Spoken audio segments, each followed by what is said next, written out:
Cancer আক্রান্তের তালিকায় প্রতি বছর 2 লাখ নতুন রোগী যুক্ত হয়। এর মধ্যে 20,000 ব্লাড ক্যান্সারের। বিশেষজ্ঞ চিকিৎসক গুলজার হোসেন জানান, সরকারিভাবে রেডিওথেরাপি দিতে চাইলেও কেবল সিরিয়ালের জন্যই রোগীকে 3 থেকে 4 মাস অপেক্ষা করতে হয়। এছাড়া অভিজ্ঞ টেকনিশিয়ান না থাকায় পরিস্থিতি জটিল হয়ে রোগীর মৃত্যু ঝুঁকি আরও বেড়ে যায়। ক্যান্সার নিয়ে সূরা মুন্নির 2 পর্ব ধারাবাহিক প্রতিবেদনের শেষ কিস্তি আজ। দেশে বর্তমানে পুরুষ ক্যান্সার রোগীদের ৭৫.৮% ধূমপায়ী, আর পান, জর্দা ও তামাক সেবনকারী ৪০.৫%। নারীদের ক্ষেত্রে এ সংখ্যা ৬০.৬%।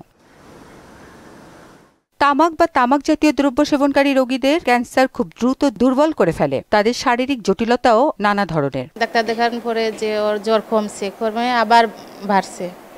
তারপরে যে আমরা চেক আপ করাইছি, বলছে ওর বোন মেরু টেস্ট করাবে। ক্যান্সারে কেমো না দিতে পারলে শ্বাসকষ্ট উঠে যায়, ব্লাড ক্ষয় হয়ে যায়, শরীরে ব্লাড থাকে না, ব্লাড দিতে হয়। দেশে প্রতি লাখে ব্লাড ক্যান্সার রোগীর সংখ্যা 106 জন। প্রতি বছর নতুন করে আক্রান্ত হয় লাখে 53 জন। এর মধ্যে ফুসফুস, লিভার ও শ্বাসনালী ক্যান্সারে রোগীর সংখ্যা বেশি। প্রায় 100-র উপরে সাবটাইপ আছে ব্লাড ক্যান্সার।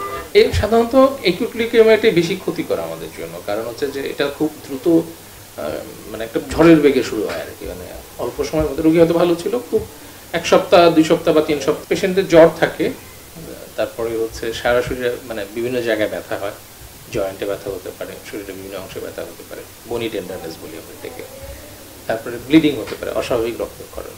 সুষ্ঠু ব্যবস্থাপনার অভাবে সঠিকভাবে রোগী সেবাদান ও দেখভাল সম্ভব হয় না, এমন আক্ষেপ জানিয়ে এই বিশেষজ্ঞ চিকিৎসক বলেন, সরকারিভাবে রেডিওথেরাপি দিতে চাইলেও সিরিয়াল পেতেই আক্রান্তকে অপেক্ষা করতে হয় 3 থেকে 4 মাস। আমাদের দেশে চিকিৎসা ব্যবস্থা আছে, কিন্তু সমস্যা হচ্ছে এটার ম্যানেজমেন্ট ভালো নাই।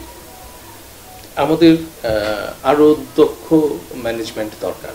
এই সেক্টরে আমাদের যে ইনস্ট্রুমেন্টসগুলো দরকার, সেগুলোর যথাযথ অ্যাভেলেবিলিটি। ক্যান্সার রোগী চিকিৎসায় বেশ কিছু প্রস্তাবনা তুলে ধরেন তিনি। এগুলো হলো হাসপাতালগুলোতে সরকারি ও বেসরকারি সেবার সমন্বয় করা, দক্ষ নার্স, রেডিওলজিস্ট ও টেকনিশিয়ান নিয়োগ, ডাক্তারদের সেবার মানসিকতা নিশ্চিত করা, সঠিক মাত্রায় কেমোথেরাপি প্রয়োগে তদারকি বাড়ানো এবং হাসপাতালের ব্যবস্থাপনা নিশ্চিত করা। আমাদের দেশে প্রচুর রেডিওথেরাপিস্ট বা রেডিওথেরাপি বিশেষজ্ঞ আছেন, রেডিয়েশন অনকোলজিস্ট আছেন, কিন্তু এই মেশিনের অপ্রতুলতার কারণে তারা কিন্তু ঠিকভাবে কাজ করতে পারছেন না, ডিমোটিভেটেড হচ্ছেন।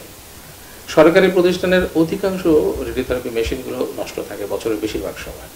আমাদের যারা ইকুইপমেন্ট সাপ্লাই করেন, তাদের যে ইঞ্জিনিয়ার বা প্রকৌশলী আছেন, তারা হয়তো যথেষ্ট সংখ্যায় নেই। সর্বোপরি জনগণকে ক্যান্সার সম্পর্কে সচেতন করার পাশাপাশি সঠিক নিয়মে জীবনযাপন করার পরামর্শ দিয়েছেন ডাক্তার গুলজার। তারা সচেতন হবে, তারা সঠিক খাদ্যাভ্যাস, সঠিক জীবন পদ্ধতি এগুলো মেনে চলবে। সূরা মুন্নি, মোহনা সংবাদ, ঢাকা। ডাক্তারের